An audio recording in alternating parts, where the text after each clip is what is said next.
우리 함께 고난주간 마지막 날 새벽 기도를 함께 말씀으로 하나님을 더 깊이 사랑하며 은혜 나누기를 소망합니다. 요한복음 17장 11절에서 14절 말씀을 우리 교독하겠습니다. 나는 세상에 더 있지 아니하오나 그들은 세상에 있사옵고 나는 아버지께로 가옵나니 거룩하신 아버지여 내게 주신 아버지의 이름으로 그들을 보존하사 우리와 같이 그들도 하나가 되게 하옵소서.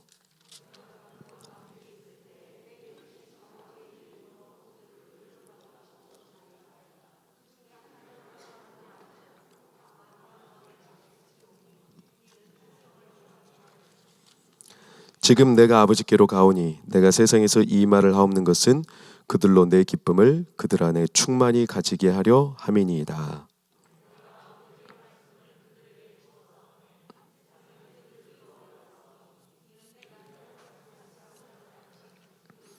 세상에 속하지 아니함으로 인함이니이다. 아멘. 요한복음 17장은 사랑하는 여러분, 저도 저 자신에게 권하는 바이고 성도들께도 꼭 권합니다. 예수님의 기도문이에요. 요한복음 17장 전체는 주옥 같은 예수님의 기도문이에요. 주기도문으로만 우리가 예수님의 기도를 알고 있겠지만 사실 예수님의 진짜 기도는 요한복음 17장이에요. 대제사장의 기도라고 해요. 우리가 존경하는 마틴 로이드 존스 목사님은 요한복음 17장만 가지고도 설교를 수편을 만들 정도로 그 깊이가 굉장히, 저는 그래서 아직은 요한복음 17장 말씀을 다 헤아리지 못할 만큼 저는 아직 멀었어요. 그러나 성도님들은 충분히 가능합니다. 그래서 요한복음 17장 말씀을 많이 묵상하시기를 축복합니다.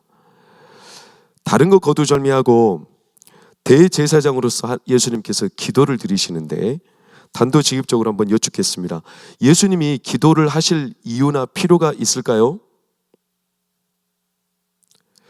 기도라 맹세는 낮은 자가 높은 자에게 드리는 거죠. 그렇죠?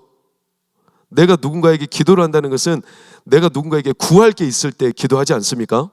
그러니까 나보다 신분이나 위치가 높이 계신 분, 그분께 우리가 기도를 하거나 맹세를 하거나 그러는 거죠. 맞습니까? 맞습니까? 예수님은 그런 의미에서 기도하거나 기도할 필요나 기도할 이유가 있습니까? 빌립보서에서는 예수님은 그는 근본 하나님과 본체이세요. 동등한 분이세요. 그는 창세전부터 하나님과 함께 하셨어요. 아멘. 그는 영원히 하나님과 함께 하십니다. 예수님이 곧 하나님이십니다. 자, 다시 예수님이 하나님께 기도할 이유가 필요가 있습니까? 없죠. 사실 예수님은 기도할 이유나 필요가 없어요. 왜? 그분이 하나님이시거든요. 그럼 예수님이 왜 기도를 하셨을까? 이게 참 우리에게 참 흥미롭죠. 예수님이 왜 기도를 하실까? 아니, 하나님이신 그분이 왜 누구에게 기도를 하는 거지? 오늘 9절에서 딱 이유가 한 가지 나와요. 9절 읽어보겠습니다. 시작. 아멘. 기도하시는 이유와 목적이 누구를 위하여? 그들을 위하여, 우리를 위하여. 기도하시는 게 자기가 뭔가 부족하고 자기가 뭔가 모자라고 자신이 뭔가 아쉬워서 하나님께서 이루어 주신 이게 아니라 하나님이신 그분이 오로지 우리를 위하여 기도하시는 거예요. 이게 참 놀라운 사실이에요. 사랑하는 여러분, 예수님은 기도할 이유나 기도할 필요가 없으신 분, 오히려 그분은 기도를 듣는 자리에 계신 분이세요. 그분은 기도를 들으시는 분이죠. 그런데도 불구하고 예수님은 기도하셨습니다. 그리고 지금도 여전히 기도하고 계십니다. 왜냐? 우리를 위하여. 무슨 기도를 드리셨을까? 11절과 12절 한번 보십시오. 나는 세상에 더 있지 아니하오나 그들은 누굽니까? 제자들과 우리를 가리켜요. 그들은 세상에 있사옵고 나는 아버지께로 가옵나니 거룩하신 아버지여 내게 주신 아버지의 이름으로 그들을 보전하사 우리와 같이 그들도 하나가 되게 하옵소서. 12절 시작.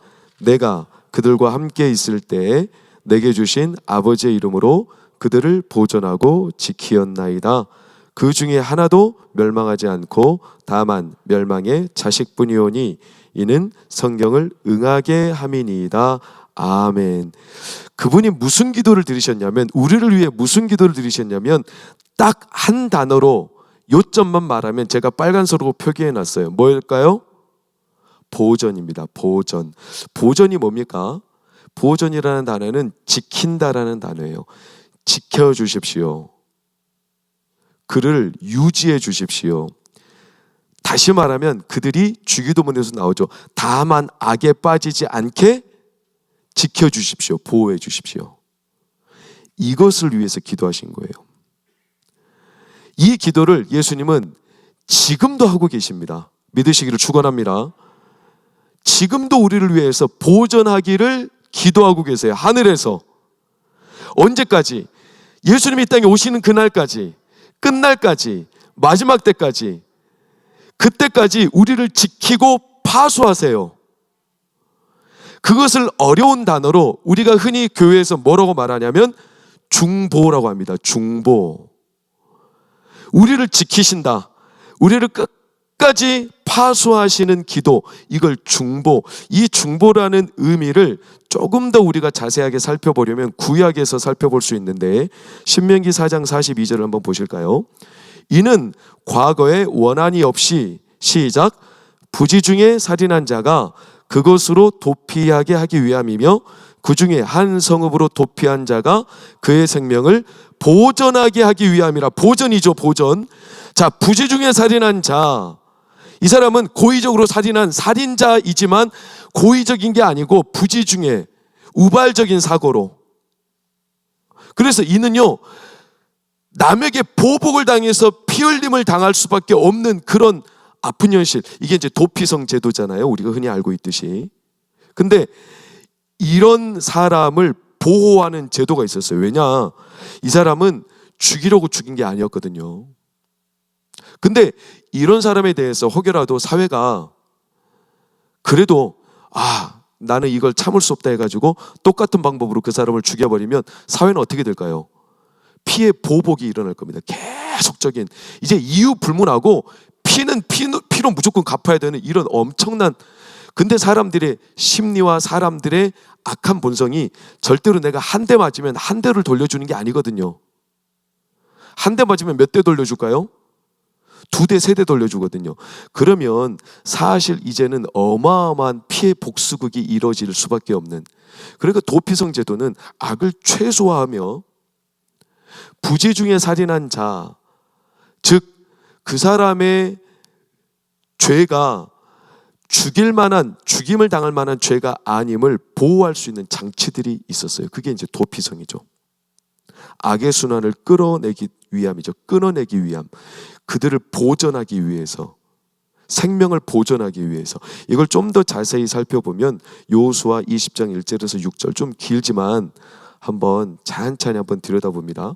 여호와께서 여호수아에게 말씀하여 이르시되 이스라엘 자손에게 말하여 이르기를 내가 모세를 통하여 너에게 말한 도피성들을 너희를 위해 정하여 부지 중에 실수로 사람을 죽인 자를 그리로 도망하게 하라.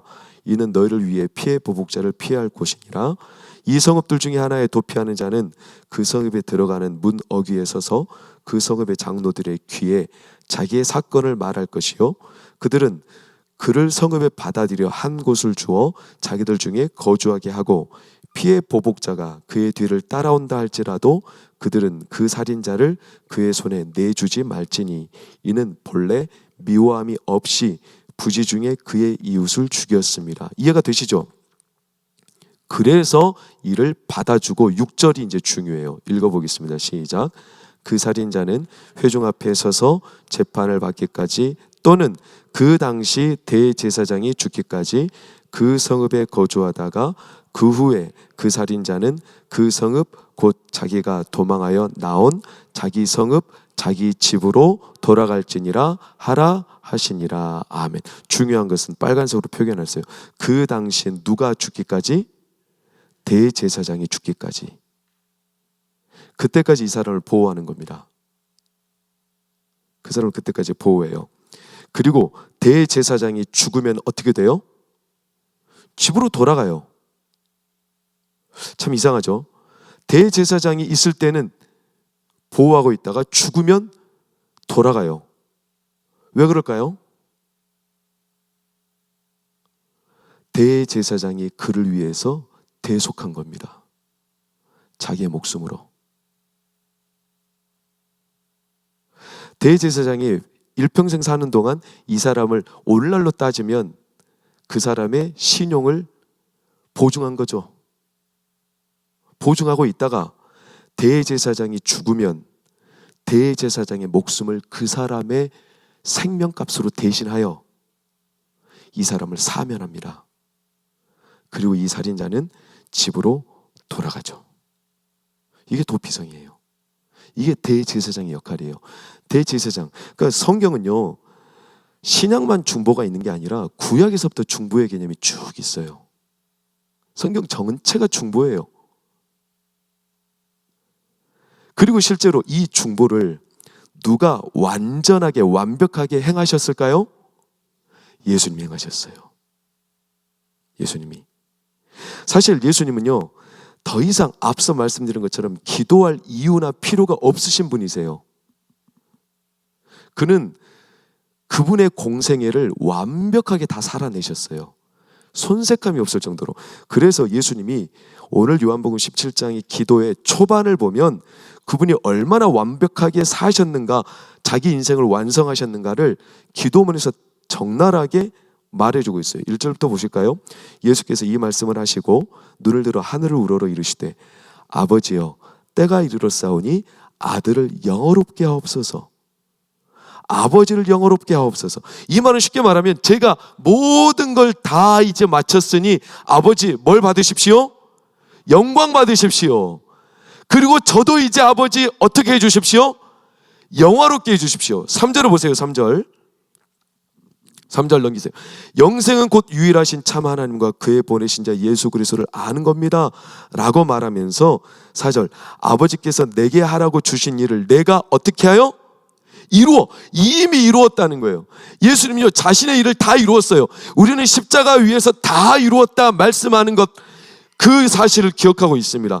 그러나 이미 십자가는 하나님께서 다 작정하고 이루어 놓으신 일인 것처럼 예수님이 다 확정해 놓으셨어요. 일을 다 이루셨다는 거예요. 이루셨다. 그래서 이제 하나님 영광 받으십시오. 이렇게 말할 사람이 이 지상에 누가 있겠어요?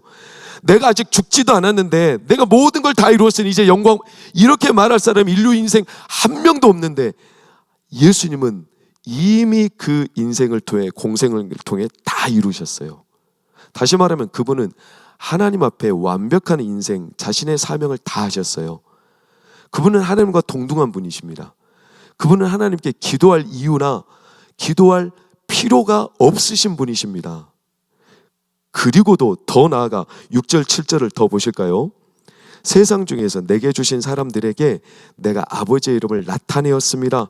그들은 아버지의 것이었는데 내게 주셨으며 그들은 아버지의 말씀을 지키었나이다.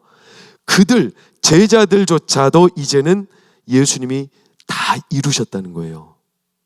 7절 지금 그들은 하나님을 안다 모른다? 압니다.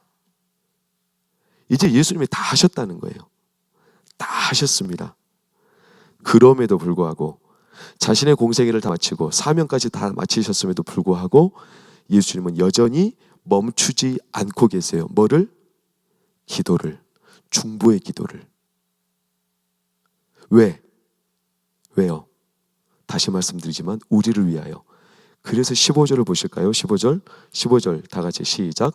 내가 비옵는 것은 그들을 세상에서 데려가시기를 위함이 아니요 다만 악에 빠지지 않게 보존하시기를 위함이니이다.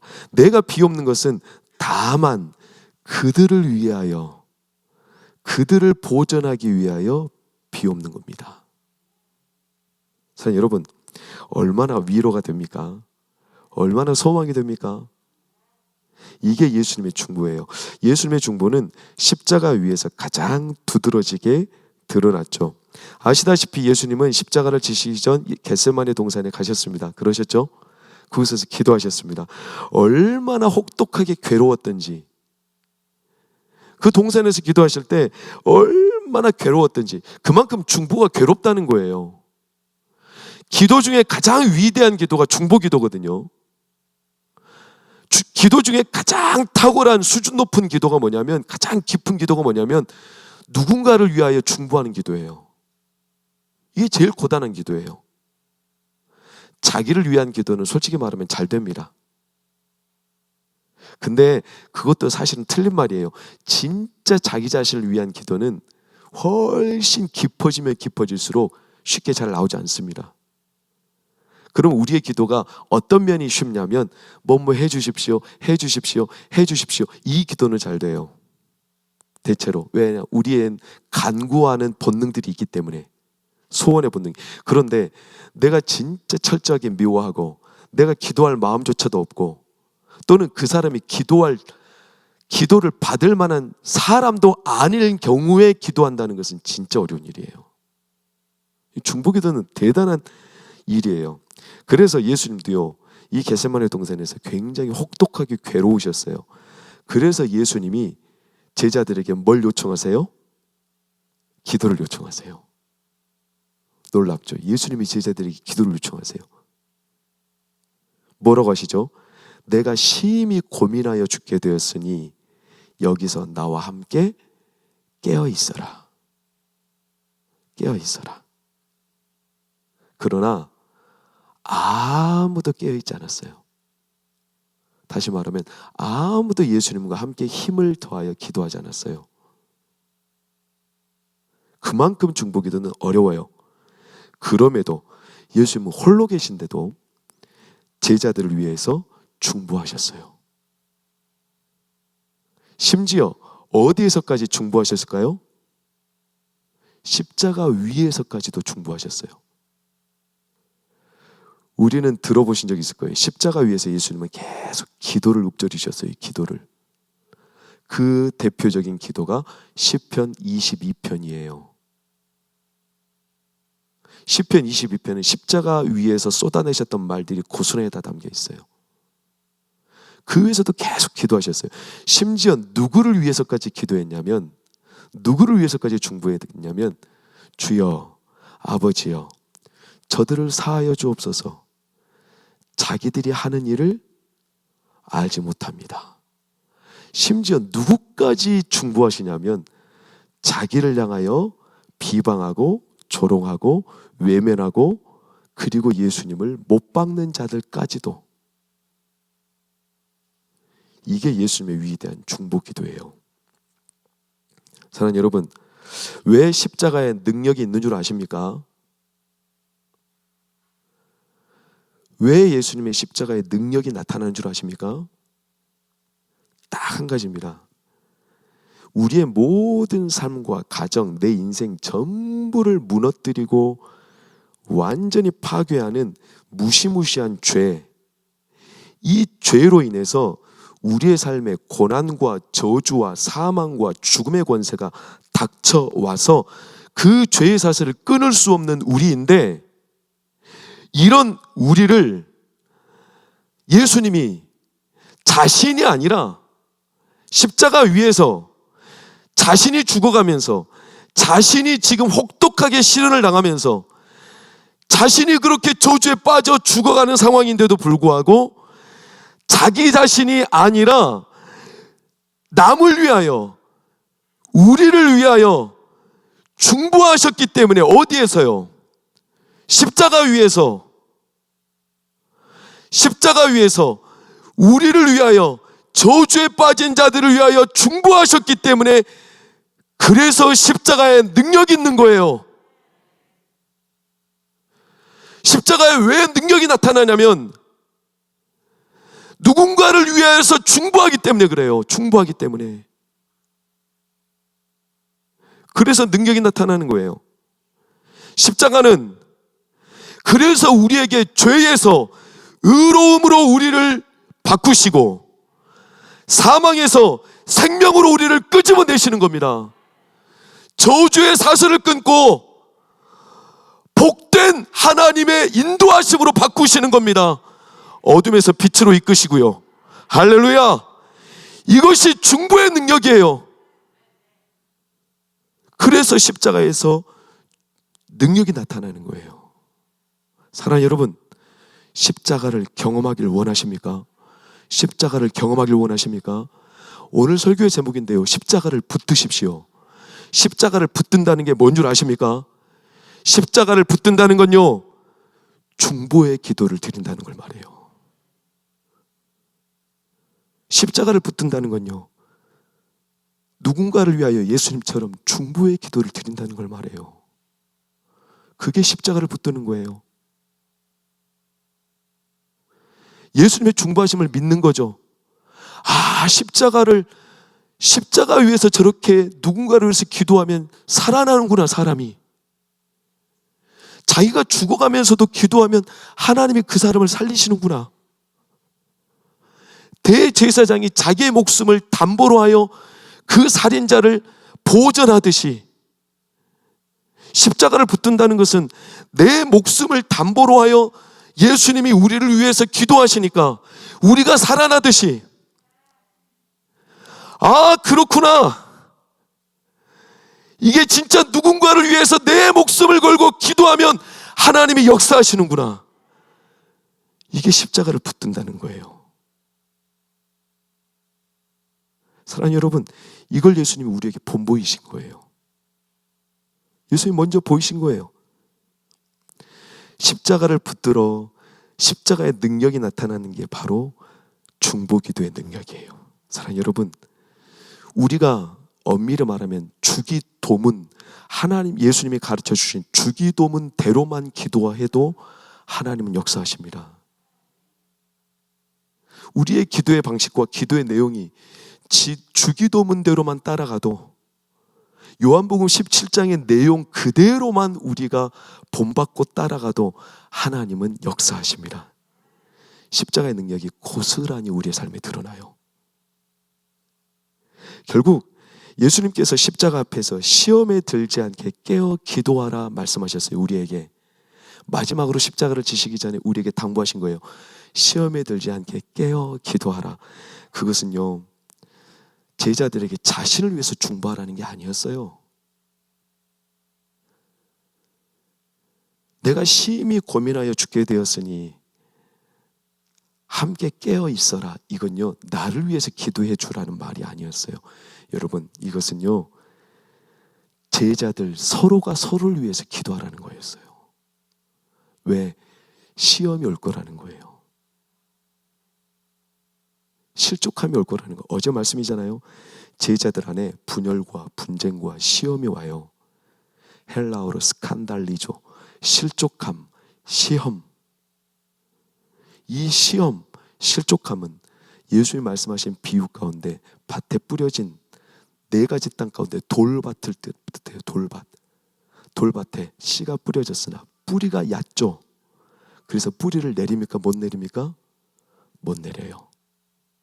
뿌리를 못 내린 채 말라 썩어버려요. 그러니 어떻게 하라는 거냐면 함께 뿌리가 얽히듯이 서로를 붙들어 주라는 거였어요. 시험이 오니까 깨어 기도하라. 서로를 붙들어 줘라. 서로를 위해 중보기도 해줘라. 십자가에 붙드는 기도는 바로 그 중보기도니, 서로를 깨어서 지켜주며 서로를 붙들어주며 뿌리가 엉켜서 서로를 건강하게 세워가듯이 서로를 보존해 주어라. 이게 예수님의 당부였어요. 이게 바로 십자가를 붙드는 거예요. 사랑하는 여러분, 오늘 그래서 11절과 13절 말씀을 다시 한번 보시겠습니까? 나는 세상에 더 있지 아니하오나 그들은 세상에 있어 없고 나는 아버지께로 가옵나니 거룩하신 아버지여 내게 주신 아버지의 이름으로 그들을 보존하사 우리와 같이 그들도 뭐가? 하나가 되게 하옵소서. 그들도 서로를 붙들게 하옵소서. 내가 그들과 함께 있을 때 내게 주신 아버지의 이름으로 그들을 보존하고 지키었습니다. 그들이 서로 붙들어주고 하나가 되면 뭐가 응해요? 성경을 응하게 돼요. 말씀이 이루어집니다. 서로가 서로를 붙들어주고 서로가 서로를 위해서 중보의 기도를 하면 13절 빨간색 우리 안에 뭐가 충만해요? 기쁨이 충만하게 돼요. 기쁨을 빼앗을 자가 없어요. 이것을 일찍이 누가 경험했냐면 예수님의 예표였던 모세가 경험했어요. 모세는 참 그래서 위대한 사람이죠. 어제도 틈바구니에서 예수님을 경험하지 않았습니까?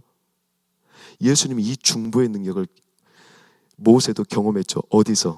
아말렉과의 전투에서. 출애굽기 17장 12절을 보시겠습니까? 모세가 팔이 피곤함에 그들이 돌을 가져다가 모세 아래 놓아 그가 그 위에 앉게 하고 누가? 아론과 훌이 이쪽과 저쪽에서 서로 팔을 붙들어주고 있죠. 중보하는 거예요. 붙들어줘요. 그리고 해가 지도록 내려오지 않았어요. 그러자 16절 우리 다 같이 읽겠습니다. 시작. 이르되 여호와께서 맹세하시기를 여호와가 아말렉과 더불어 대대로 싸우리라 하셨다 하였더라.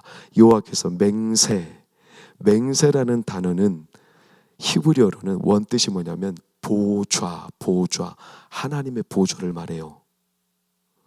이것을 다른 성경, 각주가 있는 성경을 갖고 계신 분은 그 아래 2번 해가지고 딱 있을 거예요. 설명이 어떻게 의역이 되고 설명이 되냐면 모세의 손이 하나님의 보좌에 닿았더라. 인간의 손이 저 머나먼 우리가 결코 닿을 수 없는 하나님의 보좌에 닿았더라. 어떻게 해요? 서로 손을 붙들어 주었더니, 서로의 팔을 붙들어 주었더니, 성도님들이 저를 위해서 기도해 주었더니, 장로님들이 저를 위해서 기도해 주셨더니, 성도들 간에 서로 중보를 했더니, 마치 그걸 하나님은 어떻게 보시냐면 예수님이 십자가 위에서 중보하시는 것처럼 동일하게 보시며, 우리가 서로를 붙들어주는 것을 어떻게 보시냐면 서로를 붙들어주는 것을 십자가를 붙들고 있는 것으로 보시고, 그 붙드는 손을 하나님의 보좌에까지 닿게 하셔서 하나님의 능력이, 십자가의 능력이 드러나게 하시는 거예요. 사랑하는 여러분, 이러한 성도들의 하나 된 기도는, 이렇게 서로를 붙드는 기도는 하나님이 결코 물리치시지 못합니다. 결코 물리치시지 못합니다. 그래서 놀랍게도 요한계시록 8장 3절 4절을 보실까요? 또 다른 천사가 와서 제단 곁에 서서 금향로를 가지고 많은 향을 받았으니 이는 모든 성도의 기도와 합하여 보좌 앞 금제단에 드리고자 함이라. 4절 시작. 천사의 손으로부터 하나님 앞으로 올라가는지라. 아멘. 십자가를 붙들고 서로를 붙들어주는 기도, 중보의 기도는 천사의 금제단에 담긴 향연과 함께 하나님 앞으로 올라가게 됩니다. 사랑하는 여러분, 저는 이번 부흥회를 통해서 마음에 주시는 한 가지 감동이 있었어요. 사실 하나님의 엄중한 메시지나 같았어요. 그게 뭐냐면 우리 가운데 하나님의 분명히 능력을 드러내실 듯한데, 분명히 능력을 들으신다는 확신이 저한테는 있어요. 하나님의 능력으로 역사하실 겁니다. 그런데 제 한편의 마음에는 어떤 마음이 늘 부흥회를 하면서도 계속 마음에 무엇을 위해서 계속 아파하며 기도했냐면, 우리가 나도 모르게 겉으로는 괜찮아 보이나 속으로 우리 안에 하나 되지 못하는 모습들이 있나? 십자가를 붙들고 서로를 붙드는 이 중보의 기도는 십자가의 능력이 당연히 드러나는 기도인데, 우리 안에 만약 하나 되지 못한 채 수면 위는 하나 된 듯 보이나 수면 아래는 우리도 모른 채 하나 되지 못하는 마음들이 있나? 만약에 그게 있다면, 그게 무관심이고 방치고 방관이고 서로를 붙들어주는 기도가 없다면, 그러면 어쩌면 하나님의 역사를 가장 크게 방해하는 장애물은 바로 그겁니다. 그게 제일 크게 하나님의 역사를 방해합니다. 사랑하는 여러분, 우리가 서로를 붙들어주는 기도, 예수님이 17장 가운데 대제사장의 기도와 함께 우리에게 권하셨던 십자가를 붙드는 기도, 서로를 붙들어주는 기도를 할 때, 그때 우리의 기도는 하나님께로 바로 올라갑니다. 십자가의 능력은 바로 드러납니다.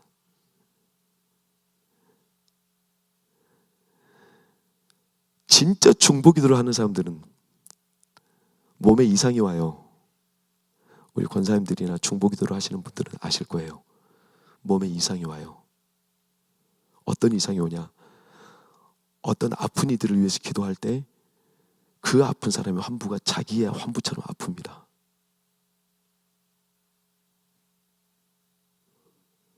그 사람이 머리가 아프다. 그 사람을 위해서 진짜 목숨을 다해서 붙들어 기도하면 내 머리가 막 아픕니다. 하나님이 붙들게 하시는 거예요. 하나 되게 하시는 거예요. 근데 그 징조는 하나님의 역사가 드러난다는 징조입니다. 부흥회를 마치고 어제 아침 윤치영 목사님과 잠깐 떠나시기 전에 담소를 좀 나누는데 윤치영 목사님이 그런 이야기를 하세요. 작년에 40일 철야를 올 때도 그랬고 올해 부흥회를 올 때도 그랬어요. 이상하게 작년에 윤치영 목사님이 돌아다닌 전국의 교회가 무려 몇 교회냐면, 그러니까 설교를 몇 번 하셨냐면 설교를 350번 하셨어요. 그러니까 한 교회에서 뭐 2번 쳐도 한 180교회를 다녔다는 거죠. 작년만 해도. 그럼 매년 그렇게 다니니까 한국에 있는 웬만한 교회들은 다 가요. 근데 이상하게 그분이 하시는 말씀이에요. 동광교회 작년에 올 때도 그랬고 올해 올 때도 그랬고 자기 안에 치열한 싸움이 있었다는 거예요. 뭔가 모르게 아픔이 있다는 거예요. 그러면서 저에게 그랬어요. 손 목사님, 하나님이 동광교회를 사용하시려는 것 같아. 그런데 사단의 역사가 그래서 커. 하나님의 역사가 드러나려고 하니까 사단의 역사도 큰 거야. 손 목사님, 성도들이 하나 되어서 기도해야 돼. 하나 되어서 기도해야 돼. 그래야 십자가의 능력이 드러나. 마지막 수요일 저녁에 기도하실 때 윤치영 목사님 막 뜨겁게 기도하셨죠. 사랑하는 여러분, 저는 한 개인의 능력을 신봉하는 사람은 아닙니다. 그러나 중보자들은 특이한 현상이 있죠. 윤치영 목사님 그날 밤에도 기도하실 때 막 이 옆구리 쪽이 아프셨다는 거예요. 기도하실 때. 그래서 막 위 재킷을 벗겨 제끼셨죠. 너무 아프고 힘들어서. 평소 같으면 본인은 기도로 1시간, 2시간 뚫고 들어가신다는 거예요. 그래도 너무 깊은 통증이 있었다는 거예요. 사랑하는 여러분, 하나님께서 우리 가운데 능력을 드러내기를 원하십니다. 아픔을 통해서 우리 성도들 가운데 환우들을 치료하시기를 원하시는 겁니다. 암, 질병, 하나 되지 못하여 우리가 능력을 드러나지 못하고 경험하지 못하는 아픔이 있으나 하나님은 우리에게 계속적인 신호를 주고 계세요. 그 십자가의 능력이 드러나기를 원하십니다. 감사합니다. 우리 장로님들 저를 위해서 기도해 주셔서. 제가 너무나 나약하고 미련해서 넘어지기 쉬운데 늘 위해서 기도해 주셔서 감사합니다. 늘 장로님들 함께 기도해 주시니 감사합니다. 우리 성도님들 기도해 주시니 감사합니다. 사랑하는 여러분, 십자가를 경험하기를 원하시고 십자가의 능력이 드러나기를 원하십니까? 우리 십자가를 붙듭시다. 그것은 바로 서로를 위해 붙들어 기도하는 겁니다. 하나 되어, 정말로 영적으로 하나 되어 그 사람의 아픔을 놓고 기도하며 오늘도 제가 성도님들을 위해, 장로님들이 저를 위해, 장로님들이 장로님들을 위해 장로님들이 성도님들을 위해, 성도님들이 성도님들을 위해 함께 아파하며 기도할 때 예수님의 십자가의 능력은 드러납니다. 우리 그렇게 위해서 기도합시다. 그때 십자가를 진짜 경험하며 동광교회 안에 하나님의 능력을 나타내셔서 병자들을 치료하시고 무너진 가정들을 일으키시며 중독과 정신병으로 어려움 당하는 성도들을 회복시키시고 우리 다음 세대 자녀들을 일으켜 주시며 특별히 불치병으로 암으로 고통당하는 성도들, 하나님의 그 질병의 근원을 하나님이 아파하시며 예수님이 손대시며 그 암의 근원에, 질병의 근원에 예수의 손을 대셔서 병의 근원을 끄집어내시고 낫게 하시고 오늘 동광교회 안에 서로를 붙드는 중보의 기도를 통해서 십자가의 능력, 예수 그리스도의 보혈의 능력, 십자가의 능력 우리 가운데 드러내시기를 축원합니다. 십자가의 능력이 오늘 아침부터 드러날 줄 믿습니다. 사랑하는 여러분, 마음을 다해서 우리 기도합시다. 그저 긴가민가하고 기도하지 맙시다. 예수님 이미 이루셨다고 말씀하셨어요. 이루셨기 때문에 확신하며 기도하신 거예요. 예수님 이미 이루셨습니다. 우리 확신하며 기도합시다. 오늘 우리 서로를 붙들며 기도할 때 십자가의 능력 우리 가운데 드러내어 주시옵소서. 십자가의 능력이 드러나게 하여 주시옵소서. 우리 그 마음을 가지고 이 시간 함께 합심하여 기도할 때 하나님, 우리가 십자가 안에 하나가 되게 하여 주시옵소서. 동광교회가 십자가 안에 하나가 되게 하여 주시옵소서. 십자가로 하나 되게 하여 주시옵소서. 우리 다 같이 주여 한번 부르고 기도합시다. 주여.